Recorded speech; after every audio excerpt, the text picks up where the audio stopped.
Assalamualaikum warahmatullahi wabarakatuh.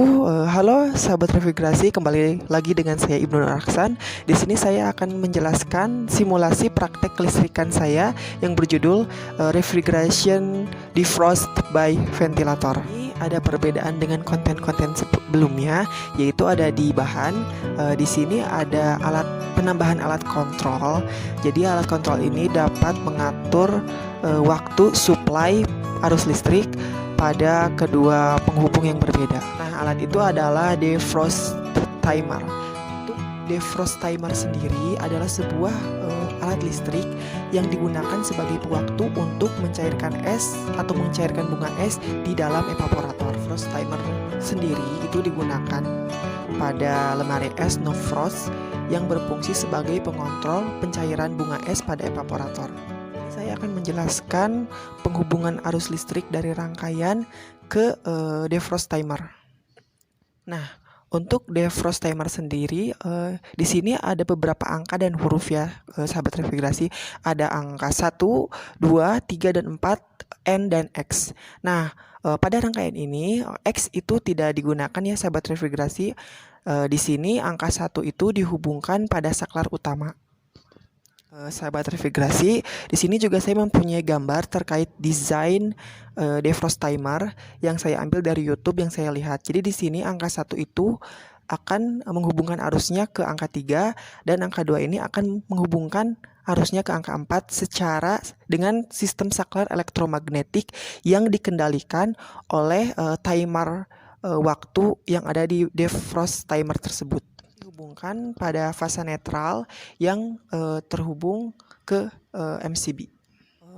Untuk timer defrost sendiri kita atur sesuai keinginan kita, sesuai kebutuhan kita, sehingga perpindahan laju aliran listrik pada saklar elektromagnetik 1 ke elektromagnetik 2 itu bisa diatur waktunya sesuai dengan keinginan kita.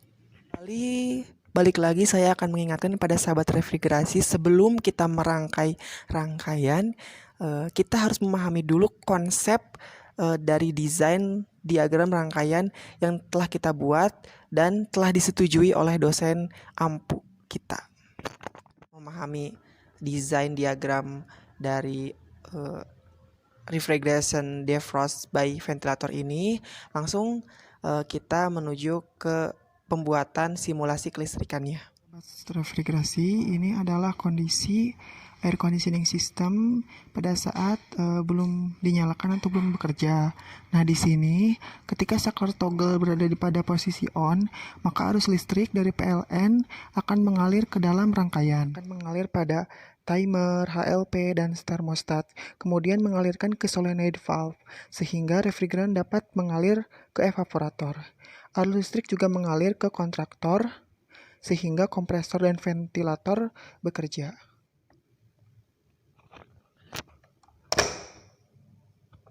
Refrigerasi ini adalah sistem normal ya. Jadi di sini refrigeran sedang mengalir ke seluruh perpipaan sistem normal. Refrigeran akan menyerap kalor di evaporator dan melepaskan kalor di kondenser. Sistem refrigerasi defrost by ventilator ini yang membedakan adalah terdapat dua proses yang terjadi dalam sistem ini, yaitu proses pendinginan dan proses pencairan bunga es. Misalnya kondisi adanya bunga es terjadi karena beberapa di antaranya kekurangan refrigeran, kerusakan blower, pipa kapiler yang tersumbat, dan evaporator yang kemasukan oli. Proses pendinginan normal ya sahabat refrigerasi, ketika temperatur ruangan telah tercapai, maka termostat akan memutuskan arus listrik yang mengalir ke solenoid valve solenoid valve akan menutup aliran refrigeran ke dalam evaporator. Nah, kondisi ini juga menyebabkan kompresor dan ventilator berhenti bekerja karena tidak mendapatkan suplai arus listrik dari termostat kontraktornya.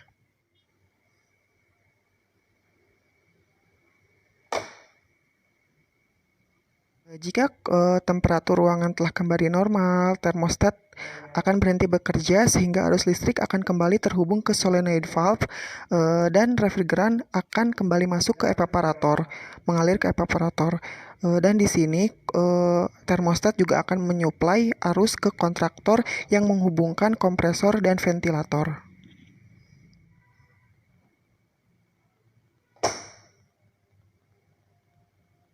Adalah proses pencairan pada bunga es di evaporator. Jadi proses pencairan bunga es pada evaporator ini harus dicairkan agar dapat kembali refrigeran menyerap kalor di evaporator. Jadi ketika evaporator tersumbat oleh bunga es, maka refrigeran tidak akan mengalir secara normal. Kita dapat mencairkan bunga es ini dengan menyetel alat defrost timer. Alat defrost timer ini kita dapat mengatur beberapa proses defrost timer yang kita inginkan dalam sehari. Proses defrost timer ini, defrost timer akan memutus arusnya ke HLP dan arus akan langsung mengalir ke kontraktor yang menghubungkan ke ventilator untuk mencairkan bunga es. Defrost timer menutup arusnya ke termostat. Hal sama juga terjadi dengan HLP, sehingga solenoid valve akan menutup katupnya sehingga refrigeran berhenti mengalir ke dalam sistem. Juga tidak bekerja karena tidak mendapatkan arus dari termostat. Ini adalah keadaan normal, di mana sistem berjalan normal yang tadi telah saya jelaskan. Nah, ketika kita menyetel defrost timer, maka solenoid valve dan kompresor berhenti bekerja.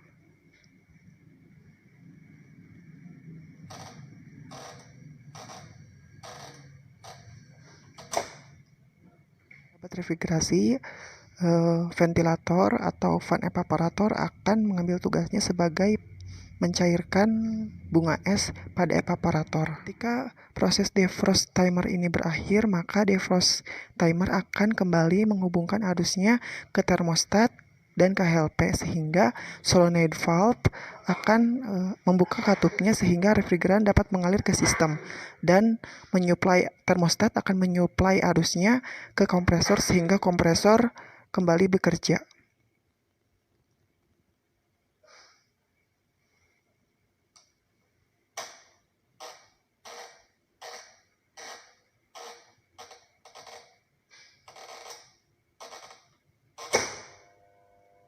Selanjutnya kita matikan kembali.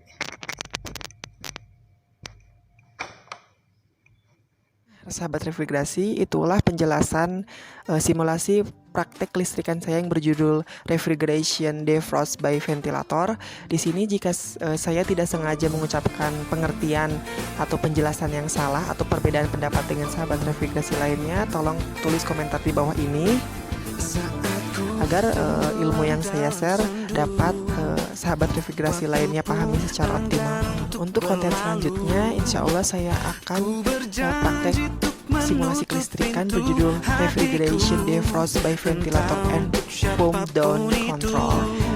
Nantikan konten saya selanjutnya, insya Allah bermanfaat untuk sahabat refrigerasi semuanya. Di penghujung konten, saya tutup konten ini dengan bacaan hamdalah alhamdulillahirabbil alamin. Wassalamualaikum warahmatullahi wabarakatuh.